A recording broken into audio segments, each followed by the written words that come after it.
Raging Gale by James Ryan. Read by the author. Part the 54th. Hope walks the decks. "You should be happy that we have water again," said Abigail, as she drank her rum bouillon. "I thought you were going to drink more of the water yourself," said Hope, as she looked out the cabin's rear window. "I am," said Abigail, as she laid out one of the French charts alongside another rudder with Spanish writing on it. Between the two was a bound chapbook, with pages on which Abigail was jotting down figures with a quill. "I be cutting the rum bouillon with water, allowing for both to go further." "And you don't notice the difference?" "Oh, aye, there be a difference. And if I wanted that kind of comfort, I'd be going for it straight on." Hope waited for Abigail to say more, but her captain concentrated fully on her charts, making notes under the candlelight. The only sound for some time after that was of Osai and Campbell's footfalls on the quarterdeck above them, as they manned the tiller. Hope got up to leave without saying a word. "Mind how you go to the head," was all Abigail said to Hope as she left the cabin.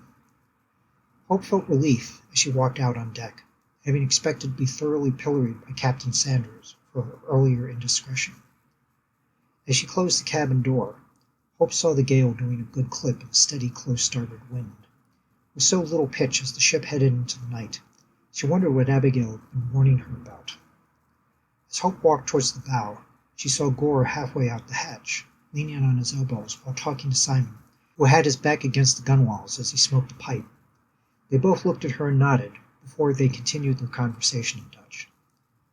Hope caught herself looking down the hatch as she went by the two men. She hoped she would catch a sight of Charles as she went by, get another look at him as she made her way to the privy. Part of her hoped that Charles would be on deck on her way back after she took care of her business, and that she would find him alone, and then the two of them could...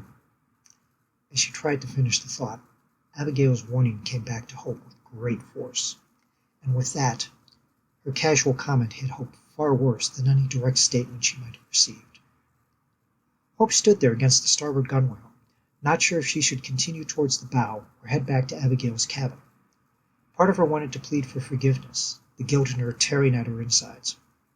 Only a part, though. She thought about the woman back in the cabin, who had earned her right to captain the ship. Watching Abigail flaunt her authority and the natural order of things had been inspiring, Hope realized, emboldening even. And watching Abigail stand up and say no to others left Hope to question. How could she not herself live up to such an inspiration by saying no to Abigail? Thank you for taking this moment with me. If you want to keep up with new chapters as they get posted, please subscribe to the channel and click the bell icon for notifications for when pieces go up.